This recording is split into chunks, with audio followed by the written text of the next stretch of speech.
नमस्कार देवियों बंधु, मैं हितेश आपका स्वागत करता हूं अपने चैनल महादेव कंप्यूटर्स में। चलिए तो देख लेते हैं आज हम क्या सीखने वाले। चलिए तो स्टार्ट करते हैं। सबसे पहले आज हम सीखेंगे क्लासिफिकेशन ऑफ कंप्यूटर कि कंप्यूटर कैसे क्लासीफाई किया जाता है, यानी वर्गीकरण कैसे किया जाता है। माउस पे हम अपनी ग्रिप कैसे बनाएं। कई बार मेरे पास बच्चे आते हैं जिनको माउस पकड़ना या माउस चलाना भी नहीं आता। फिलहाल हम दिल्ली में तो ऐसा कोई इशू नहीं है, लेकिन कई जगह पे मैंने देखा है कई स्टूडेंट्स ऐसे भी हैं जिनसे माउस स्टार्टिंग में नहीं चलता। मेरी खुद की हालत ऐसी थी, जब मैं पहली बार कंप्यूटर सीखने गया तो वहाँ पे मेरे को माउस चलाना भी नहीं आता था। तो आज का सेशन पहले हम माउस पे ग्रिप कैसे करते हैं, नेक्स्ट हम सीखेंगे इंग्लिश टाइपिंग। लास्ट टाइम भी हमने सीखा था डे 1 में ASD, FG, सेमीकोलन, LKGH। अब आज हम डे 2 में सीखेंगे नेक्स्ट वर्कआउट। चलिए तो स्टार्ट कर। आज हम सीखेंगे classification of computer. Classification of computer start करने से पहले मैं चाहूँगा आप खुद पे देखिए कि हाँ, एक इंसान को कैसे क्लासिफाई किया जाता है। तो बहुत सारे तरीके हैं, वैसे ही क्लासिफाई करने कंप्यूटर को भी बहुत तरीके हैं। जैसे अगर हम जेंडर वाइज देखें तो हम मेल फीमेल कहते हैं। अगर हम फिजिकली देखें, फिजिक वाइज देखें तो कोई गोरा है, कोई काला है, कोई लंबा है, कोई छोटा है, कोई गोरा, कोई मोटा है तो कोई पतला है। इसके अलावा जनरेशन वाइज भी हम क्लासिफाई करते हैं। पहले हम एज से, फिर अर्ली मेंस बने, फिर 19th century, 20th century, 21st century में जी रहे हैं। देन इसके अलावा अगर हम बात करें रिलीजन, कास्ट, बहुत सारे फंडे हैं क्लासिफाई करने के। ऐसे कंप्यूटर को भी क्लासिफाई करने के बहुत सारे फंडे, लेकिन हम कुछ लेके चलते हैं। सबसे पहले बेसिकली जो हम क्लासिफाई करते हैं, जैसे हम अपने आप को बेसिक क्लासिफाई करते हैं शरीर और आत्मा से, वैसे ही कंप्यूटर का शरीर है उसका हार्डवेयर और आत्मा है उसकी सॉफ्टवेयर। अब हार्डवेयर के all physical parts of computer, computer के अंदर के पार्ट्स, बाहर के पार्ट्स, जितने भी पार्ट्स को अगर आप छू सकते हैं, जो भी पार्ट्स आप छू सकते हैं, वो सब क्या कहलाएंगे? फिजिकल पार्ट्स ऑफ कंप्यूटर यानी हार्डवेयर। इसके अलावा जब कंप्यूटर ऑन हो जाता है तो हम जस्ट उसको एज्यूम करते हैं कि अंदर क्या चल रहा है, अंदर कोई सीनरी है या कुछ वर्कआउट का भी आप जो देख रहे हैं सब सॉफ्टवेयर की मदद से ही होता है। आप अभी जो मैं यहाँ पे ये जंप करके आ रहा है या कैसे भी एनिमेट करके आ रहा है, ये सब सॉफ्टवेयर की मदद से होता है। यानी कंप्यूटर को ऑन करने के बाद कुछ भी आप स्क्रीन पे देखते हैं तो किससे होता है? सॉफ्टवेयर की मदद से होकर चलता है। नेक्स्ट हम करेंगे क्लासीफाई कंप्यूटर को according to size. Size wise हम कंप्यूटर को कई तरीके से बांटते हैं। नॉर्मली मैं अपने तरीके से सजेस्ट करूँगा कि कुल मिला के यही रहता है। सबसे पहले हमारे पास स्पेशल पर्पस। स्पेशल पर्पस में आती है video games, calculator, ATM machines, जो एक पर्टिकुलर बेसिक पर्पस के लिए बनी है, यानी उसका पर्टिकुलर काम है। टाइप ऑफ कंप्यूटर है लेकिन पूरे कंप्यूटर नहीं है। इसके अलावा हमारे पास personal computer, laptop, desktop, tablet से सब इसी कैटेगरी में जो भी हम चला रहे हैं। अब कई सारे कंप्यूटर को अगर हम कनेक्ट करते हैं तो हमारे पास हमको जरूरत पड़ती है सर्वर्स की। अगर हम नॉर्मल कनेक्ट करें तो दिक्कत हो जाती है। सर्वर्स वगैरह के लिए आपने देखा होगा हर जगह सर्वर्स लगते हैं। तो स्मॉल सर्वर्स के लिए हम यूज़ करते हैं मिनी कंप्यूटर, और लार्ज सर्वर्स के लिए यूज़ करते हैं मेन फ्रेम। लार्ज यानी कितना भी लार्ज हो सकता है।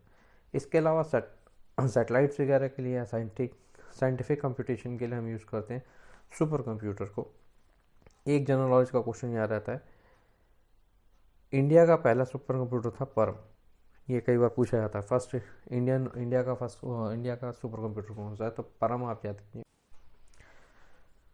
नेक्स्ट हम देख लेते हैं क्लासिफिकेशन जनरेशन से। अब जनरेशन में सबसे पहले बात करेंगे हम पूर्वजों की, यानी एंसेस्टर यानी पूरे कंप्यूटर नहीं बने, जस्ट उसकी एक नींव रखी गई। तो उस टाइम सबसे पहले बना अबेकस। ये फर्स्ट मशीन है। क्या काम करती? Basic calculation. कहाँ यूज़ होती थी? Near east, Europe, China, Russia, काफ़ी कंट्रीज़ में सब ने ब्लेम किया कि कहाँ कई जगहों पे यूज़ की जाती थी। आजकल बच्चों को भी स्कूलों में सिखाई जा रही है। देन बहुत सारी मशीनें और भी आई। कई सारी मशीनें अगर आप पढ़ेंगे तो कई सारी मशीनों के बारे में डिस्क्रिप्शन है, मैं ज़्यादा डिटेल में नहीं जाऊँगा। बात करता हूँ एनालिटिकल इंजन की, जो बनाया था चार्ल्स बबेज ने, जिन्हें हम कहते हैं फादर ऑफ कंप्यूटर। क्यों कहते हैं? उनकी मशीन भी करती तो कैलकुलेशन ही थी, लेकिन कैलकुलेशन के साथ साथ ये 50 वर्ड स्टोर भी कर सकती थी। इन पंच कार्ड्स वगैरह के थ्रू इसका कुछ लॉजिक था। तो 50 वर्ड स्टोर, ये जो स्टोरेज का कंसेप्ट था, यानी जो हमारी आजकल रैम का कंसेप्ट है कि चलते टाइम पे किसी को कैसे रख सकते हैं, ये कंसेप्ट वहीं से आया। और जैसे ही हमारा ये कंसेप्ट मिला, हमारे कंप्यूटर में काफ़ी चेंज आए। इसको हम कहते हैं फादर ऑफ कंप्यूटर या father of modern computer. Next है हमारे पास जनरेशन में ही फर्स्ट जनरेशन की बात करते हैं। फर्स्ट जनरेशन में सबसे पहले तो आई इलेक्ट्रिसिटी, यानी पहले इलेक्ट्रॉनिक कंप्यूटर या कैलकुलेटर ही कह लो, तब तक कैलकुलेटर ही थे। तो सबसे पहले तो इलेक्ट्रिसिटी, उस टाइम कंट्रोल करने के लिए यूज़ होती थी वैक्यूम ट्यूब्स। काम ये भी बेसिक कैलकुलेशन ही करता था, पूरा कंप्यूटर हम इसको नहीं कहेंगे। तो बेसिक कैलकुलेशन में वैक्यूम ट्यूब्स की अगर हम बात करें तो वैक्यूम ट्यूब्स इस टाइप की होती थी, मैंने लगाई है, और कुछ इस टाइप का कंप्यूटर बना होता था, काफ़ी सारी वैक्यूम ट्यूब लगा के। कहते थे कि लगभग 400 स्क्वायर यार्ड के अंदर बना था। काम ये भी कैलकुलेशन ही करता था। 18,000 वैक्यूम ट्यूब्स का यूज़ किया गया था। पावर कंजप्शन बहुत ज़्यादा थी, क्योंकि इसके लिए, इसको स्टोर करने मतलब इसके यूज़ करने के लिए हमको एसी कंजप्शन, एसी रखना, मतलब एयर कंडीशनर रखना पड़ता था पूरा, ताकि ये गर्म ना हो। अगर गर्म होती तो ये ब्लास्ट होने के चांस होते थे। तो काफ़ी बड़ा कंप्यूटर जन बना था फर्स्ट जनरेशन में। 2 या 3 मशीन ही बनी थी, जैन एंड एडवैक, एनीवैक ही। लेकिन हाँ, इतनी डिटेल में जाने की जरूरत नहीं है फिलहाल अभी समझने के लिए कि मेन चेंज क्या हुए थे। इलेक्ट्रिसिटी आई थी, वैक्यूम, ताकि हमारे कम जो कैलकुलेशन थी बहुत फास्ट होना चालू हो गई थी। वैक्यूम ट्यूब्स का यूज़ किया गया था, और कैलकुलेशन काफ़ी बल्कि थे। देन हम बात करते हैं सेकेंड जनरेशन की। सेकेंड जनरेशन के अंदर ये जो हमारे वैक्यूम ट्यूब्स की इसकी जगह ले ली ट्रांजिस्टर्स ने। ट्रांजिस्टर्स कुछ इस टाइप के थे, आते भी हैं अभी भी, और कुछ इस टाइप का एक कंप्यूटर डिज़ाइन हुआ था। इसमें एक सबसे बड़ी चीज़, यहाँ कैलकुलेटर से हटके ये कैलकुलेशन से ज़्यादा काम कर लेनी, यहाँ पे सेकेंडरी स्टोरेज आ गई थी, हम चीज़ को स्टोर करके रख सकते थे। देन थर्ड जनरेशन में चलते हैं।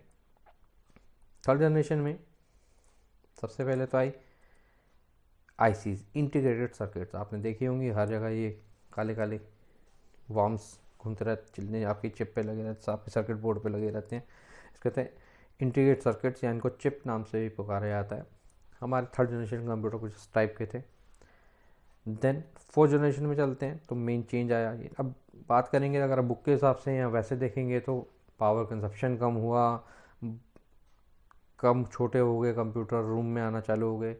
देन और कंप्यूटर छोटा होता गया, पावर कंजप्शन कम होती गई, उसकी स्पीड बढ़ती गई। तो ये रेगुलर कॉमन चीज़ें। जो मेन चेंज आया मैं आपकी उसकी बात करके चल रहे हैं। देन है फोर्थ जनरेशन, जो भी फोर्थ और फिफ्थ के दिन बीच में हम चल रहे हैं। इसमें यूज़ हुई VLSI।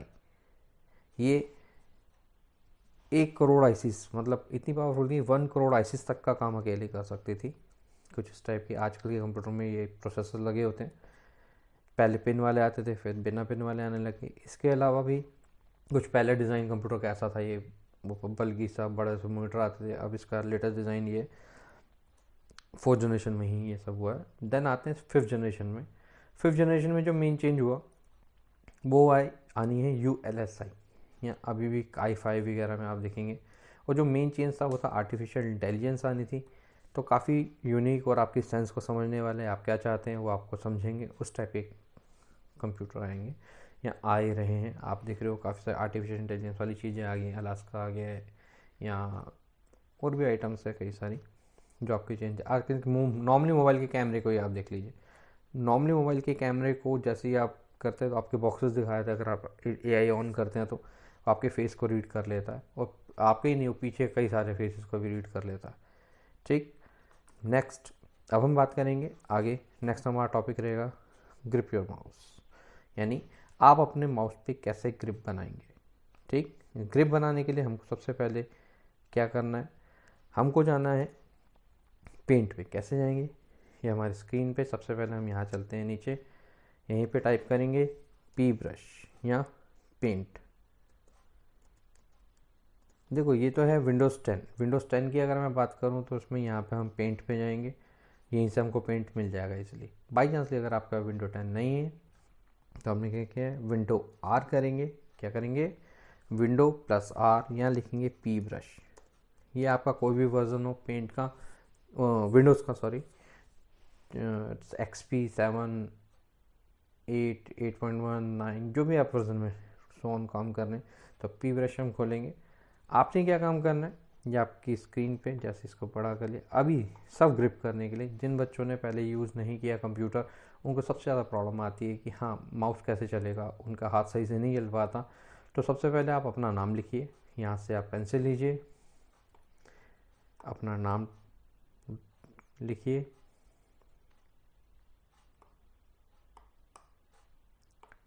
जैसा मर्जी, ऐसा नहीं है कि बहुत सुंदर सुंदर लिखना है, आपने जैसा भी लिखा जाए आपसे।